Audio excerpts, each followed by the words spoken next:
Hello മച്ചുമാരി, welcome back to Mallu explainer. ഞാൻ നിങ്ങളോടൊരു കാര്യം ചോദിക്കട്ടെ. പള്ളിയിലോ അമ്പലത്തിലോ ചർച്ചിലോ എല്ലാം പോയി ചില സമയത്ത് വരുന്ന സമയത്ത് നമ്മുടെ ചെരുപ്പ് മിസ്സായി പോവാറില്ലേ, അല്ലെങ്കിൽ മാറിപ്പോവാറില്ലേ? ഇനി ഒരു കാര്യം ചോദിച്ചോട്ടെ. അതുപോലെ ഒരുപാട് കല്യാണം കഴിഞ്ഞ പെൺകുട്ടികളുടെ ഇടയിൽ നിന്നും നിങ്ങളുടെ ഭാര്യ നിങ്ങൾക്ക് മാറിപ്പോയാൽ എങ്ങനെയിരിക്കും, എന്ത് സംഭവിക്കും? എന്തായാലും അതുപോലൊരു സിറ്റുവേഷൻ ഈ കഥയിൽ ഉണ്ടാകുന്നുണ്ട് കേട്ടോ. ഒരുത്തൻ പെണ്ണ് കെട്ടിയിട്ട് വീട്ടിലേക്ക് വരുന്ന വഴിക്ക് ട്രെയിനിൽ വെച്ച് ഭാര്യ മാറിപ്പോവാണ്. എന്തായാലും ഇതിനുശേഷമുള്ള സംഭവങ്ങൾ വളരെയധികം രസകരമാണ്. അങ്ങനെ ഭാര്യയെ കാണാതായതിനു ശേഷം തന്റെ ഭാര്യയെ തേടിക്കൊണ്ട് അവളുടെ ആ ഒരു ഭർത്താവ് ചെയ്യുന്ന ഓരോരോ അബദ്ധങ്ങൾ, അതുപോലെ തന്നെ ഭാര്യയെ മാറിയിട്ട് മറ്റൊരു സ്ത്രീ അവന്റെ വീട്ടിലേക്ക് കൊണ്ടുപോകുന്നില്ലേ, അവളുടെ ലൈഫിൽ ഉണ്ടായിരുന്ന വേറെ കുറച്ച് കാര്യങ്ങൾ, ഇതൊക്കെയായിട്ട് ഭയങ്കര രസമുള്ള ഒരു കഥ തന്നെയാണ്. ഡിഫറെന്റ് ആയിട്ടുള്ള സ്റ്റോറിയാണ്. എന്തായാലും നിങ്ങളൊന്ന് കണ്ടു കേട്ടോ. അപ്പൊ നമുക്ക് നേരെ ഈ കഥയിലേക്ക് പോവല്ലേ. സിനിമയുടെ ആരംഭത്തിൽ തന്നെ ഒരു കല്യാണ ഫംഗ്ഷൻ കാണിക്കുകയാണ്. അവിടെ വെച്ച് വിവാഹമൊക്കെ കഴിഞ്ഞു. ഒരു ദിവസം പെൺകുട്ടിയുടെ വീട്ടിലേക്ക് നിന്നിട്ടാണ് നമ്മുടെ കഥാനായകൻ പുറത്തേക്ക് വരുന്നത് കേട്ടോ. അപ്പൊ പുറത്തേക്ക് പോകാൻ സമയത്ത് പെൺകുട്ടിയുടെ തലയിലേക്ക് ഒരു ഷാൾ ഇട്ടിട്ട് അവളുടെ അമ്മ പറഞ്ഞു കൊടുക്കുകയാണ്, മോളെ, ഇനി ഇതാണ് നിന്റെ ഭർത്താവ്, അദ്ദേഹത്തിന്റെ കൂടെയാണ് നിന്റെ ജീവിതം, അദ്ദേഹമാണ് നിന്റെ ദൈവം, അദ്ദേഹത്തെ പേര് പോലും എടുത്ത് വിളിക്കാൻ പാടില്ല കേട്ടോ. അതുപോലെ തന്നെ അദ്ദേഹത്തിന്റെ കാലുകൾ നോക്കി പോവുക. ആഹാ, എത്ര അടിപൊളി. എന്തായാലും ആ അദ്ദേഹത്തിന്റെ കൂടെ ഈ ഒരു പെൺകുട്ടി പയ്യെ അങ്ങനെ നടന്നു പോവാണ്. മുന്നിൽ നടക്കുന്ന ഭർത്താവിന്റെ ആ ഒരു ഷൂ മാത്രമേ ഈ ഒരു പെൺകുട്ടി കാണുന്നുള്ളൂ. ഇതിനുശേഷം ഒരു ബൈക്കിൽ ട്രിപ്പിൾസും അടിച്ച് നേരെ ബസ്സിലേക്ക് പോയിരിക്കുകയാണ്. ബസ്സിലല്ല, ബസ്സിന്റെ മുകൾ ഭാഗത്ത്. അപ്പോഴെല്ലാം ഈ ഒരു ഷാള് മുൻപിൽ ഇട്ടിട്ടുണ്ട് കേട്ടോ. മാത്രല്ല ഇവൻ പറയാണ്, പോകുന്ന വഴിയിൽ ട്രെയിനിലേക്ക് കയറേണ്ടതാണ്, അപ്പൊ സ്വർണ്ണവും കാര്യങ്ങളൊക്കെ എന്റെ കയ്യിൽ തന്നേക്ക്, അല്ലെങ്കിൽ കള്ളന്മാർ കൊണ്ടുവന്ന്. ആളൊരു പാവാണ് കേട്ടോ. എന്തായാലും സ്വർണം വാങ്ങി കയ്യിൽ വെച്ചു. അതിനുശേഷം റെയിൽവേ സ്റ്റേഷനിലെത്തി. ട്രെയിനിൽ ഇവരുടെ ആ ഒരു കമ്പാർട്ട്മെന്റ് കയറി നോക്കുമ്പോൾ ഏകദേശം ഇതേ രീതിയിൽ തന്നെ വസ്ത്രം ധരിച്ച പെൺകുട്ടികൾ, അതായത് ചുവന്ന വസ്ത്രമുള്ള പെൺകുട്ടികൾ ഒരു 5-6 പേരുണ്ടാവും. എല്ലാവരും വിവാഹം കഴിച്ച് അവരുടെ നാട്ടിലേക്ക് തിരിച്ചു പോവാണ്. അപ്പൊ നമ്മുടെ ഹീറോയുടെ പെണ്ണിനാണെങ്കിൽ ഇരിക്കാൻ സ്ഥലമില്ല. എങ്ങനെയൊക്കെ ഒരാളോട് പറഞ്ഞ് എഴുന്നേൽപ്പിച്ച് അവർക്കൊരു സീറ്റ് ആക്കി കൊടുക്കുന്നുണ്ട്. കുറച്ച് കഴിഞ്ഞപ്പോൾ അവനൊരു സീറ്റ് കിട്ടുന്നുണ്ട്. അതേ കമ്പാർട്ട്മെന്റിൽ തന്നെ ഇവരിയ്ക്കുന്ന സ്ഥലത്ത് തന്നെ ഒരു അമ്മൂമ്മ ഉണ്ടായിരുന്നു. അപ്പൊ അമ്മൂമ്മ എല്ലാവരോടും ചോദിക്കുന്നുണ്ട്, സ്ത്രീധനൊക്കെ നല്ലോണം കിട്ടിയ മക്കളെ. എല്ലാവരും കിട്ടിയ വിവരങ്ങൾ ഇങ്ങനെ പറയുന്നുണ്ട്. അപ്പൊ ആ ഒരു കൂട്ടത്തിൽ കുറച്ച് ദേഷ്യക്കാരനായിട്ടുള്ള ഒരുത്തം പറയണം, എനിക്കൊരു ബൈക്ക് കിട്ടി, പിന്നെ ഒരു ഫോണും തന്നു. ഫോൺ എന്ന് പറഞ്ഞാൽ ഒരു ചപ്പടാച്ചി ഫോൺ, ഐഫോണൊക്കെ തരേണ്ടി വന്നിട്ട് അത് അവളുടെ കയ്യിൽ തന്നെ കൊടുക്കുകയാണ്. അതായത് അവനെ കണ്ടാ അറിയാൻ കുറച്ച് ദേഷ്യമുള്ള ആളാണ്. പിന്നീട് കുറച്ച് കഴിഞ്ഞപ്പോൾ സീറ്റെല്ലാം ആയിട്ടുണ്ട്. എല്ലാവരും അങ്ങോട്ടും ഇങ്ങോട്ടും മാറിയിരിക്കാൻ തുടങ്ങി. എന്നാൽ അവിടെ ഉണ്ടായിരുന്ന നമ്മുടെ ഈ ഹീറോ ഉണ്ടല്ലോ, അവന്റെ ഭാര്യ ഈ വിൻഡോ സീറ്റിലേക്ക് മാറിയിരുന്നത് അവൻ ശ്രദ്ധിച്ചില്ല. ഇതേ സമയത്തിന് ആ ഒരു ദേഷ്യക്കാരൻ അവന്റെ ഭാര്യയോട് പറയാണ്, ഇവിടെ സീറ്റായില്ല, ഇവിടെ വന്നിരുന്നു എന്ന്. ഒരുമാതിരി വൃത്തിയായിട്ടോ സ്വഭാവം കേട്ടോ. എന്തായാലും ആ ഒരു പെൺകുട്ടി ഇവിടെ വന്നിരിക്കുകയാണ്. ഇതൊന്നും നമ്മുടെ ഈ ഹീറോ അറിയുന്നില്ല. അങ്ങനെ രാത്രി ഹീറോ വിചാരിക്കുന്നത് അവന്റെ തൊട്ടടുത്തിരിക്കുന്നത് അവന്റെ ഭാര്യയാണെന്നാ. അല്ല, ആ ദേഷ്യക്കാരന്റെ ഭാര്യയാണ്. അവൾ വിളിച്ചിട്ട്, വാ വേഗം എണീച്ച്, സമയായി നമുക്കിവിടെ ഇറങ്ങണം, സ്റ്റേഷനിൽ ഇപ്പൊ പോകും ട്രെയിൻ. അങ്ങനെ വേഗം തന്നെ ആ ഒരു പെൺകുട്ടി നമ്മുടെ ഹീറോയുടെ കൈ പിടിച്ച് പുറത്തേക്ക് ഇറങ്ങുകയാണ്. പുറത്തേക്ക് ഇറങ്ങി നോക്കുമ്പോൾ പോകാനായിട്ട് ഒരു ബസ് റെഡിയായി നിൽക്കുന്നുണ്ട്. ഇപ്പൊ ഈ ഒരു പെൺകുട്ടിക്ക് ഒരു സംശയം, ഇവന്റെ കൂടെ പോകണോ അല്ലെങ്കിൽ ട്രെയിനിൽ തന്നെ കയറണോ? ഒന്നും തിരിയുന്നില്ല.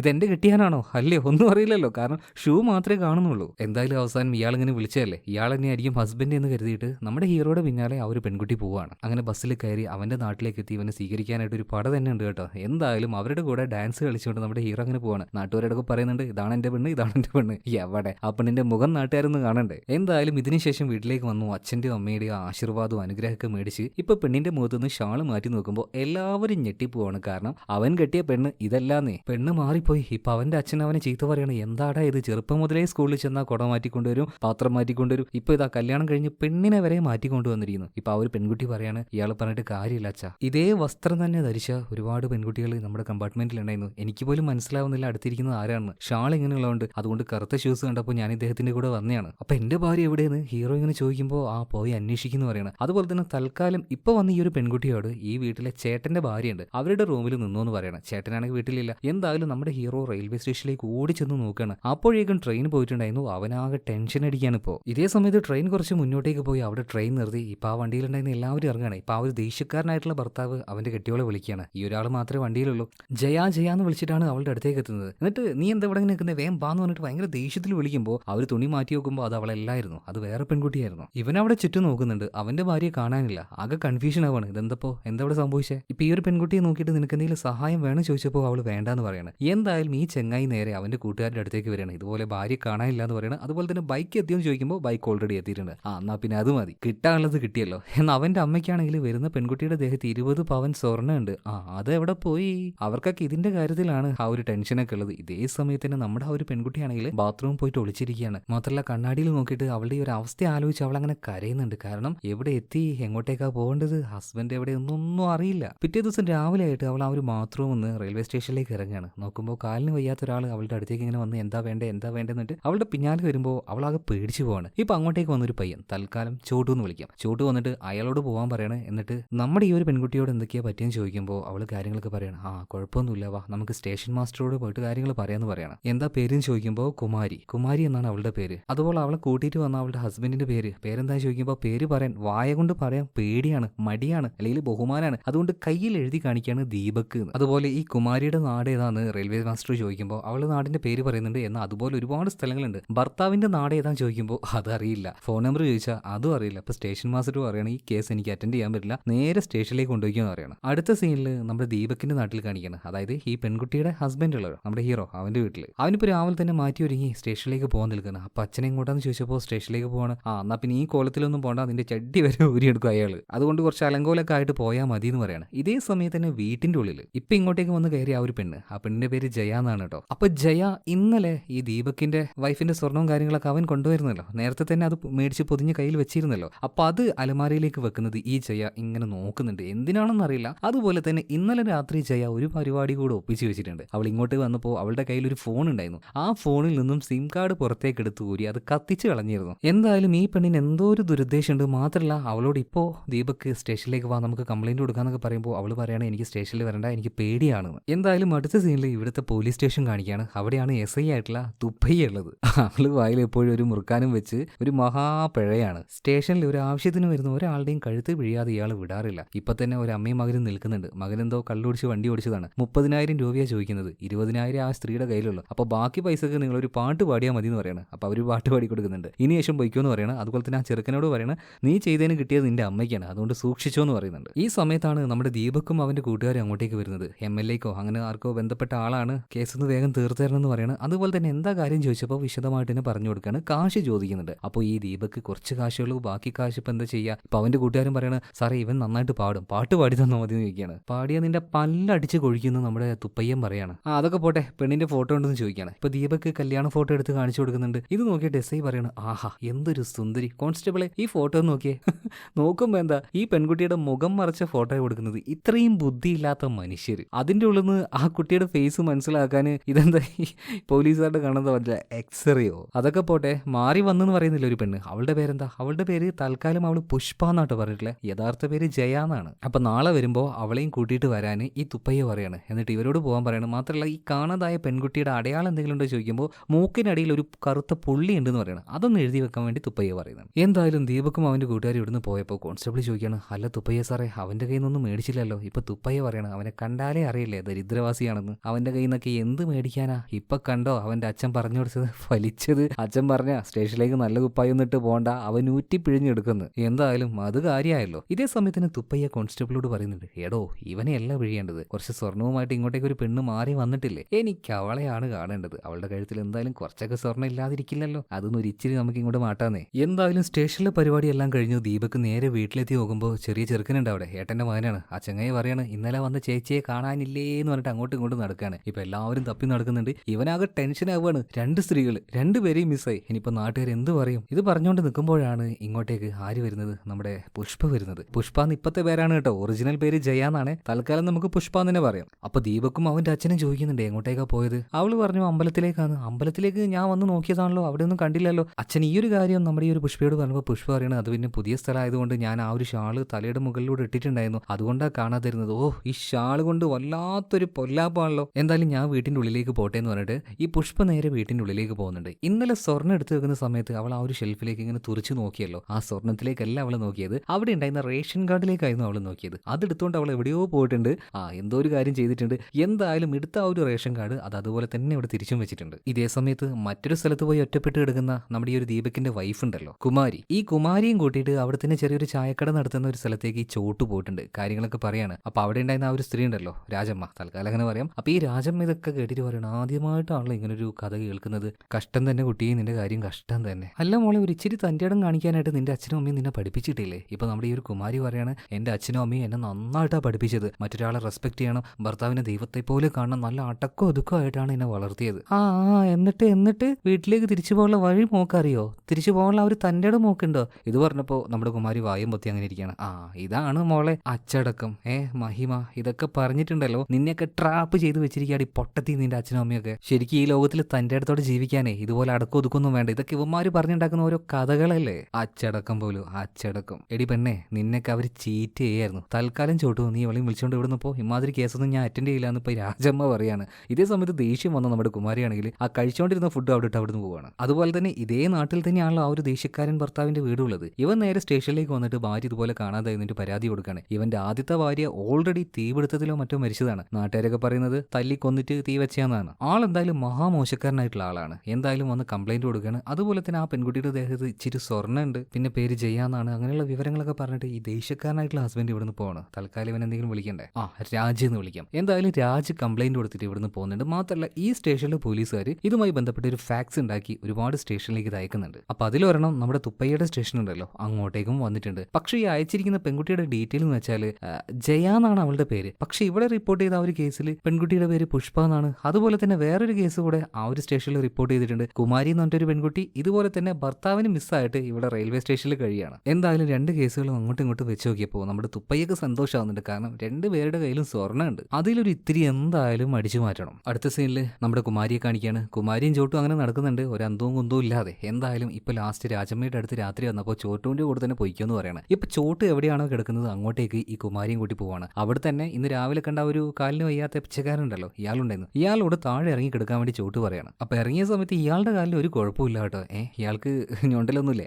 അതൊക്കെ ജീവിക്കാൻ വേണ്ടിയിട്ടുള്ള ഓരോ നാടകമല്ലേ ചേച്ചി. എന്തായാലും കുമാരി കുറച്ച് ഭയത്തിലാണ് ആ ഒരു കട്ടിൽ കയറി കിടക്കുന്നത്. എന്നാൽ ചോട്ട് പറയാണ്, ചേച്ചി ഇവിടെ ഒരു രീതിയിലും ചേച്ചി പേടിക്കണ്ട. ചേച്ചിയെല്ലാം ഭയക്കുന്ന സ്ഥലങ്ങളാണ് ഏറ്റവും സേഫ് ആയിട്ടുള്ള സ്ഥലം. എന്നാൽ നല്ല ധൈര്യമായിട്ട് ഇരിക്കുന്ന സ്ഥലം ഉണ്ടല്ലോ, അവിടങ്ങളിലാണ് ചേച്ചി ഏറ്റവും നന്നായിട്ട് ഭയക്കേണ്ടത്. അതുപോലെ ദീപകിന്റെ വീട്ടിൽ നോക്കുകയാണെങ്കിൽ മാറി വന്ന ആ ഒരു ജയ ഉണ്ടല്ലോ, ജയ പുഷ്പ എന്ത് വേണമെങ്കിലും പറയാം. ഒറിജിനൽ നെയിം ജയ ആണെങ്കിൽ കള്ളപ്പേര് പുഷ്പ എന്നാണ്. അപ്പൊ ആ ഒരു കള്ളപ്പേര് പോകുന്നത് വരെ തൽക്കാലം പുഷ്പ എന്ന് തന്നെ പറയാല്ലേ. ഓക്കെ, അപ്പൊ പുഷ്പ രാത്രി പുറത്തേക്ക് വന്നിട്ട് ഇന്ന് റേഷൻ കാർഡും കൊണ്ടുപോയിട്ട് എന്തോ മേടിച്ചെന്ന് പറഞ്ഞില്ലേ, അതൊരു സിം കാർഡ് ആയിരുന്നു. അപ്പൊ പുതിയ സിം കാർഡ് അവളുടെ ഫോണിലേക്ക് ഇടുന്നുണ്ട്. അങ്ങനെ പിറ്റേ ദിവസം രാവിലെ ഈ കുമാരിയെ കാണിക്കുകയാണ്. കുമാരി ഇപ്പോഴും രാജമ്മയുടെ അടുത്തേക്ക് തന്നെ പോവുകയാണ്. കാരണം പരിചയമുള്ള ഒരു സ്ത്രീ എന്ന് പറയാൻ ഇത് മാത്രമേ ഉള്ളൂ. പരിചയം എന്ന് പറഞ്ഞാൽ വന്നത് മുതൽ അങ്ങോട്ടും ഇങ്ങോട്ടും കുറച്ച് സംസാരിച്ചിട്ടുണ്ട്. എന്തായാലും ഈ കുമാരി ഇപ്പോൾ രാജമ്മയുടെ അടുത്തേക്ക് ചെന്നിട്ട് ഒരു പൊതി കൊടുക്കുകയാണ്. ചേച്ചി ഇതൊന്ന് സൂക്ഷിച്ചു വെക്കാൻ പറ്റുമോ? ഞാൻ പോകുമ്പോൾ തന്നാൽ മതി. ഇതെന്റെ ഭർത്താവിന്റെ സുരക്ഷയ്ക്ക് വേണ്ടി ഞാൻ മന്ത്രിച്ചുണ്ടാക്കിയ ഒരു കാര്യമാണ്. ഇതേ സമയത്ത് തന്നെ രാജമ്മ അവളെ നോക്കിയിട്ടൊന്ന് ചിരിക്കുകയാണ്. എന്റെ പൊന്നു പെണ്ണെ, നിന്നെ മര്യാദക്ക് നോക്കാൻ അറിയാത്ത കെട്ടിയവന് വേണ്ടി എനിക്കൊന്നും തിരിയുന്നില്ലേ? നീ ഒരു കാര്യം ചെയ്യ്, വെറുതെ നിൽക്കാതെ ഏതാ ഇവിടെ കുറച്ച് മാവുണ്ട്, അത് വെച്ച് പക്കവട ഉണ്ടാക്കുമെന്ന് പറയണം. പാചകത്തിന്റെ കാര്യത്തിലൊന്നും അറിവ് കുറവ് ഉണ്ടാവില്ല. കാരണം വീട്ടിൽ നല്ല അടക്കം ഒതുക്കമുള്ള സ്ത്രീകളാകുമ്പോൾ ഇങ്ങനത്തെ കാര്യങ്ങളൊക്കെ നന്നായിട്ട് പഠിപ്പിച്ചു വിടുമല്ലോ. അടുത്ത സീനിൽ ദീപകിന്റെ വീട്ടിൽ കാണിക്കുകയാണ്. അവിടെ ചേട്ടന്റെ ഭാര്യ ഉണ്ട്, പക്ഷേ ചേട്ടൻ ഇവിടെ ഇല്ല. അപ്പൊ ചേട്ടൻ എവിടെയാ ജോലി എന്നൊക്കെ ഇപ്പൊ മാറി വന്ന പെണ്ണായിട്ടുള്ള പുഷ്പ ഉണ്ടല്ലോ, അവള് ചോദിക്കുമ്പോൾ സിറ്റിയിൽ എവിടെയോ